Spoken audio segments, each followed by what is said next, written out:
Good morning and welcome to Story of the Blues. Today we're about to set off as we face Aldershot away. It's a double header this weekend as we play Aldershot away today and we face Gateshead at home on Monday. We're going into these 3 games unbeaten. I know we're only drew the night, but there's plenty of positives to take from it as we hope to continue and maintain our good start to the new season. Aldershot currently remain 15th in the league table. If you really look at league tables now, they've won 1, drawn 1, lost 1. They drew 3-3 on the opening day of the season with Forest Green, won away at Halifax 1-0, and then lost to newly promoted Braintree 2-1 the other day. They have lost a couple of players from last season. The attacking player Torja is at Port Vale and Stokes is now at Cambridge. But one of their key defenders, it's called Meniesse, who was the backbone of their team last year, has just rejoined on loan from Walsall. When he left last year, not long after they played us, their performances at the back dipped. They've now missed out on the playoffs to Gateshead, although some argue when it became clear Gateshead shouldn't have got in, that Aldershot should have took the place. That's another rule, a different argument for another day. I'm looking forward to this. I haven't been Aldershot before. It's a new ground. I mean, it's a proper old school ground. It's got a good atmosphere. And I've said in this division, you could go to some of these towns and you wouldn't know there's a football game on. And this is a club with heritage. I do remember being in the EFL before they went bust. The reform, did they get back in the EFL and have since come down? I'll dive more into their history later on. They are located near Guildford, nearby rivals at the moment, we'd say Woking and Farnborough, but historically, Reading are their main rivals. And I'm looking forward to it. Fingers crossed we can go down there and get ourselves another win. So after the midweek games, as it stands, Eastleigh remain the only team with a 100% record. Gateshead drew like we did.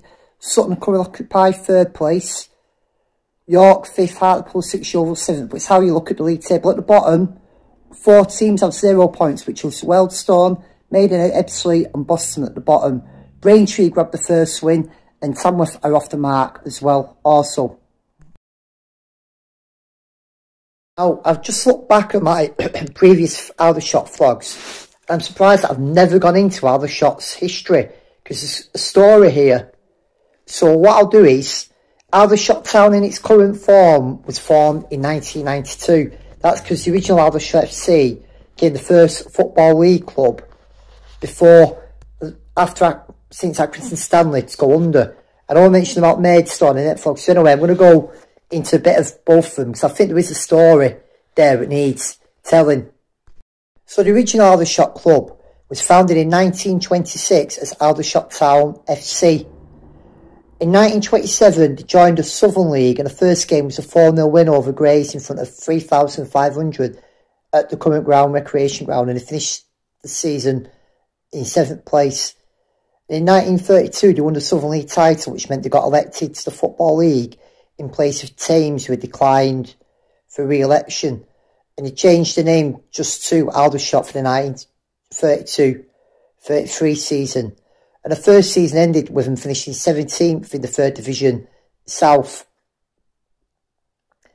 And then they didn't make much of an impact until they finished 11th in the 1935-36 season. And in 1936-37, they finished bottom of the league and had to reapply for re-election in order to avoid slipping back into the Southern League. They didn't do it. They had some good progress and they finished 10th in 1939, but an 18th place finish in 1958 meant they finished to start the season in the new Football League 4th Division following the restructuring of the leagues. So yeah, they were founder members of the 4th Division 1958-59, and an FA Cup match at home to Carlisle was a record attendance of 19,138. And they finished the season 22nd in the first ever season of the 4th Division. Again, had to apply for re-election. And they were finally promoted to the 3rd Division in 1973. It was the first promotion in 41 years. And they went up in 4th place ahead of Newport County on goal difference. The 1973-74 was Aldershot's highest ever finish as they came 8th in the 3rd Division. It gave them hope they could go further. They never got into the 2nd Division and they finished 20th in the 3rd Division in 1975 and then were relegated the following season by a single point. In 1978, they were pipped for promotion by Brentford. Back in the 4th Division, and they had a couple of near misses on getting promotion back to the 3rd Division.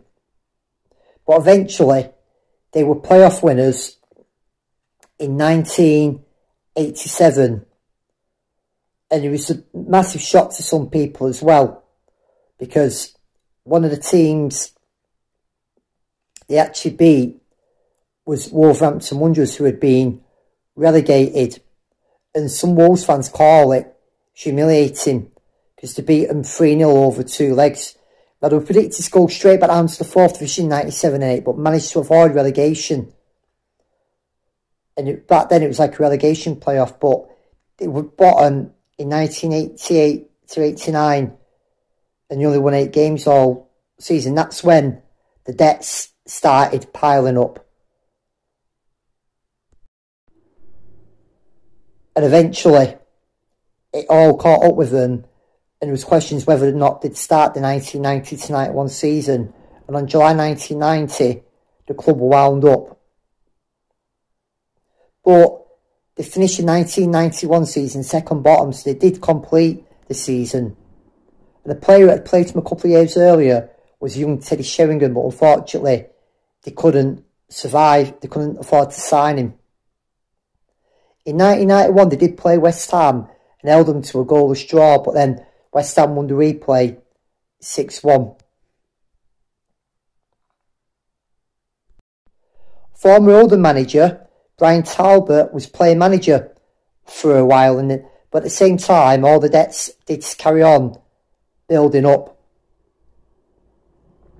They did start the 1991 to 92 4th Division campaign, but again, the problems started to worse and worse, and they didn't complete the season. And on the 25th of March 1992, they finally went out of business and resigned from the Football League. The final game was a 2-0 defeat away at Cardiff at Ninian Park.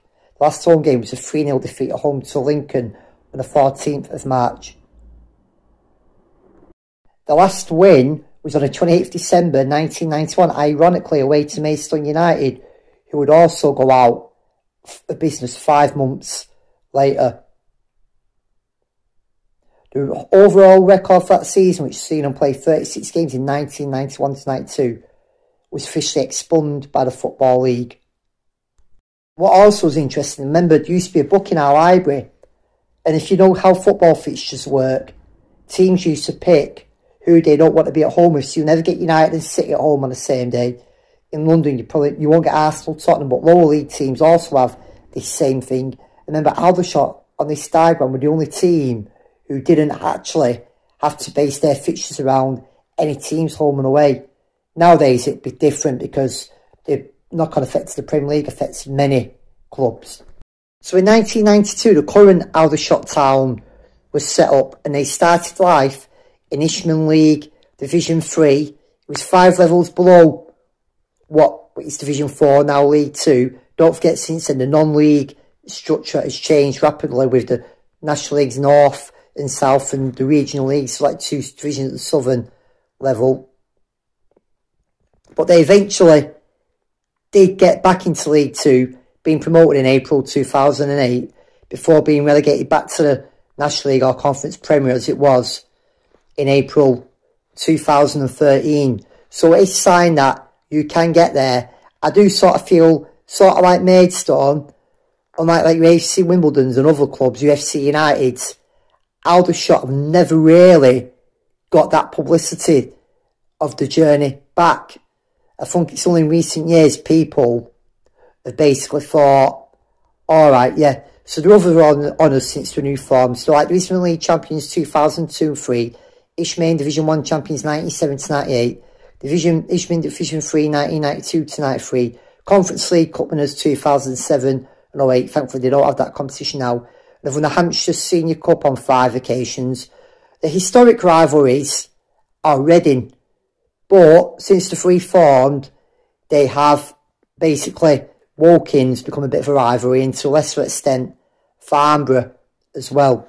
So it shows that this club Okay, they never got past what's now League One, but they've got history. And it's said there's a big appetite for football, and they've bounced back, and they're still playing at the same ground. So they've managed to salvage something, and it shows that you can get back up there, and it's not easy.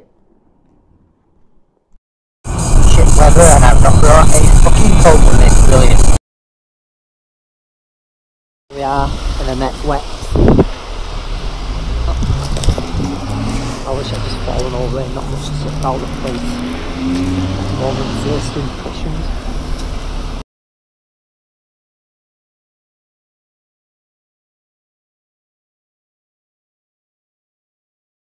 To climb upstairs to get to a freaking toilet in Weatherspoons. Last week was just a luxury hotel to the left, so I'm just to the right.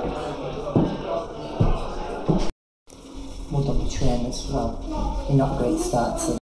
I mean, Spoons, Aldershot, it's nice and dry. I'm not filming outside, but let's go out there, let's go for the win. Build on the encouraging early performances so far, and let's try and put the game to bed early and get ourselves another 3 points.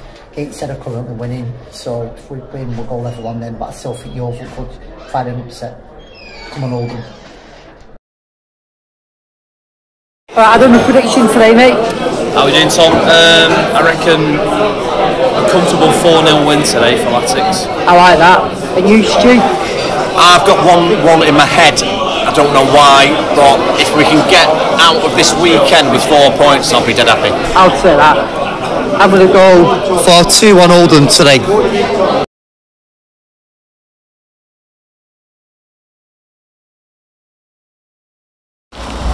Feels like a proper football crowd there, a proper football town. Can't beat a good walk up the hill, burn off the calories. Walking through the fucking woods to get to a football match. It's like the Blair Witch Project. That's the old school away support team. Got an aim.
losing 1-0, but we're in a better team. We're losing against the play. We're just not clinical enough for the attack. We're more ruthless. A bit more. These out of patch on the watch here. We still get some from this game, even win it. Just start off second half, but please, Mellon. Swallow your pride and throw Reed if you have to. Go 4-4-2. Wedding, first half analysis. Shaky start. Grown into it, lack a bit of aggression and pace going forward, 2 half chances. I'm lucky to be behind. Yeah. Take a draw, we're going to get one now. It's up to you, tune up the air out with shot Monday.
One final effort, try and salvage something. We're not going to. That Forest Green dog deal is up.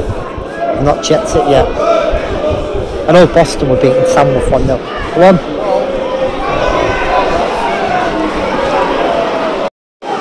Going to save it, that pride. Going to 2 looks like 2-0. Good sir.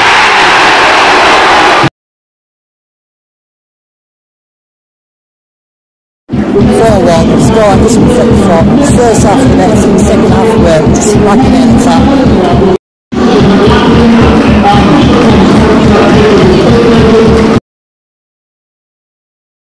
So yeah, we lost today and it's not the end of the world, don't get me wrong.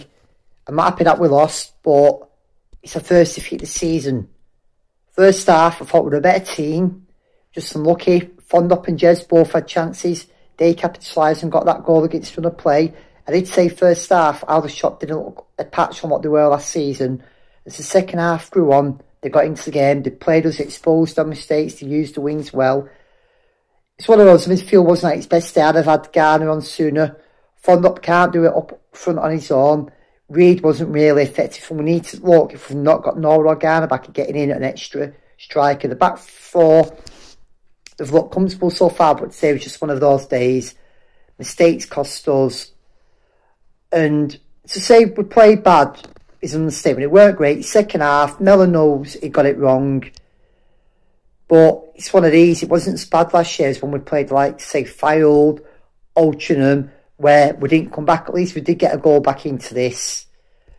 And, yeah, put it down to a bad day at the office. We've got a tough one against Gateshead. And the problem, question now is, it's not how we look at it. It's how we respond, how we bounce back. If we don't win now in the next 7 or 8 games, yeah, then start to worry.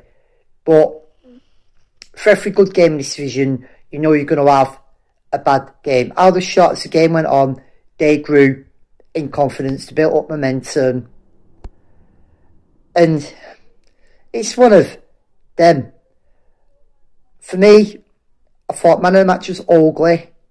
He played well. And if we'd put them chances away, it'd have been a totally different game. That's what happens in football, isn't it? Some days things go your way, some days things don't. Not many teams will go to Aldershot and will get a point to share. And to be fair, it was a cracking little ground. Good to be at a bar before the game and see what felt like a footballing town where people were actually ready to support the team. Because some of these grounds have been like ghost towns. You wouldn't have even known there was a game on. But we get back, we bounce back stronger. The fact that the players weren't booed off shows there's been a mood in the camp, knowing it's not the end of the world, this one. I suppose if you're going to lose now, so at least it shows Mellon the areas where we need to improve on, the areas where we need to strengthen, where we need areas we need to look at, weak spots, where we need to bring other targets in. And it's not going to be a massive job. So I still think there's a team here that's more than capable to be top half. I actually thought 4-1. If you'd said about this game and the one last season, 4-1 probably would have been a more appropriate scoreline for the game last year. The shot scored, we actually looked comfortable on the ball and we had plenty of it. Obviously, this game went on, Aldershot did have a bit of pace in the team. Some are saying tied legs, but it's still early days in the season. I said the other day how fitter we were looking. I still stand by that. Conley's set pieces weren't the greatest today, and I still don't think he looks 100% fit. Lundstrom seemed to start off alright, but like the rest of the team, drifted out. I thought Caprice struggled when he came on. That winger was doing a job on him. So maybe Mellon, I won't say make mass changes, but rattle it up a little bit. Maybe go 4-4-2. I know Gateshead like to play good football, they like to come forward, and that's where we can maybe catch them, as if they push too far forward, we can get them on the break. Fingers crossed Norwood and a few others will be back for Monday's game. And as I said last year, I was annoyed at Mellon at the end of last season, but I've given him a back in. But if you're one of these who's just desperate to be all negative and have a go at him, why? It's not going to do anything good. We started off okay. We knew we were going to win every single game. It's just how it's come about. As I said elsewhere, you can only play what's in front of you. And now it's time to put it behind us and move back on. Take the positives from the season so far. We've still got Dolan to come in, who we've signed on loan from Fleetwood. So that'll give the midfield a boost, hopefully. As for Dolan, there's been talk about his previous spell. It's clear when he was here last time, he weren't in a good place. He's had a few issues. And I was probably critical of him, but to his credit, he's come out. He's been on loan at Fleetwood. They got him from He's been at Fleetwood. They got him from Warrington Islands. It seems like he's sorted himself out and got his head screwed back on. And he deserves a second chance. Good luck to him. Let's see how it plays out rather than just judging him beforehand. Also, well done to the Oldham Vets for hosting the defibrillator training. I popped along, as did a few others. A big insight, very informative and very useful. Fingers crossed we only have to use it when we do. And they're still taking more donations. If anything positive come out of it is one day this defibrillator will help save someone's life.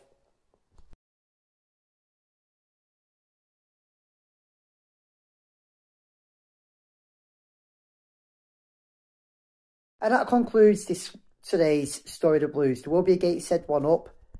I'm hoping to have this up before the Gateshead game, so feel free to check it out and check out the previous vlogs from my Oldham Athletic games so far this season. I'm Tommy Oldham. See you on the terraces.